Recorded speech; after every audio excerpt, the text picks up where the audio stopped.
If you love groundnut cake and you don't know how to make it, now come closer. Let me show you how easy it is to make this from the comfort of your kitchen with ingredients you already have at home. To make a groundnut cake, you need your groundnut, and this is 2 cups of groundnut. Now you want to roughly blend this. You can use your food processor to do this, or you can use your mortar pasting, just the way I'm doing there, just to have this rough surface. This is how I know it to be. You can make it smoother than this by using your blender to just blend it smooth, but I want it to be rough this way. So to get your groundnut cake or your groundnut candy, next you need your sugar. Now you want to put your sugar in your pan and eat this till it caramelizes. This groundnut cake reminds me of my childhood during those days of my primary school section.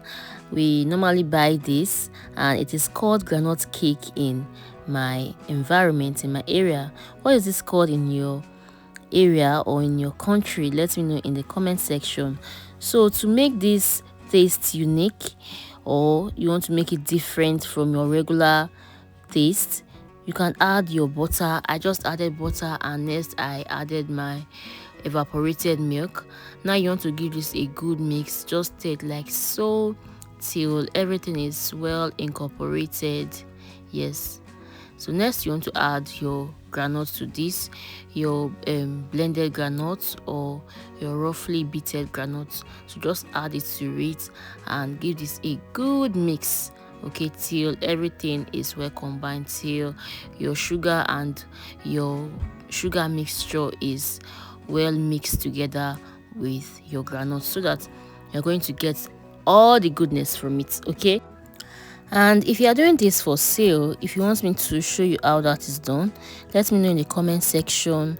That will be more economical. That way you're not going to add butter, you're not going to add your milk to it. You're just going to do it simple, and you can make lots of profits from that, okay. So if you would love to see that, let me know in the comment section.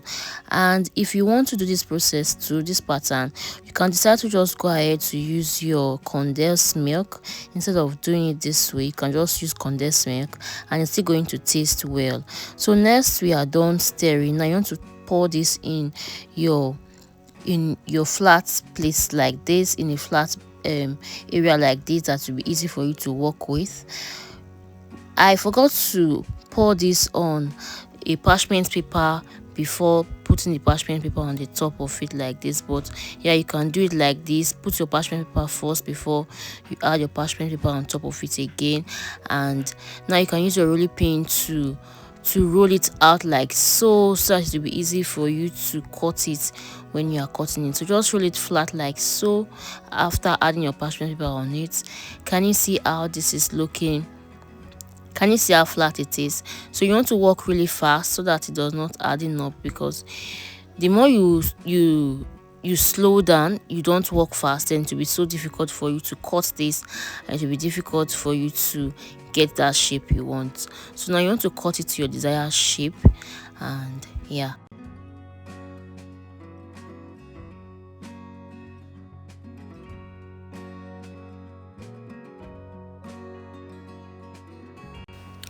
Lovelies, if you are still here with me, please take a moment to hit on the subscribe button and give me a thumbs up. It helps the video a lot to get to those who might also find it helpful. Thank you so much. This is the reason why you should place a parchment paper on your working surface before you place your groundnut candy on it, so that it will not be sticky to your surface this way. I forgot to add my parchment paper to the surface. That's why I'm doing this. That's why I'm finding it difficult to take it out from the surface. So don't be like me, okay? So it will be easy for you to do this. So I've cut it into my desired shape and size. You can decide to cut it bigger than this or smaller than this, just the way you like it, okay. Can you see how hard this has become? This is going to be hard if you don't work fast, and it's going to be difficult for you to cut it. And You can place it on a container like this when you are done. Even if you are selling it, you can place it on a container like this, but make sure not to overcrowd it so that it's not going to be sticky to it and to be difficult for you to bring it out when you want to bring it out. Will you be trying this? Let me know in the comment section. Thank you so much for watching. I'm Faith Uche. Don't forget to subscribe if you are yet to do so. I will see you in the next one. Lots of kisses. Bye for now. Mwah!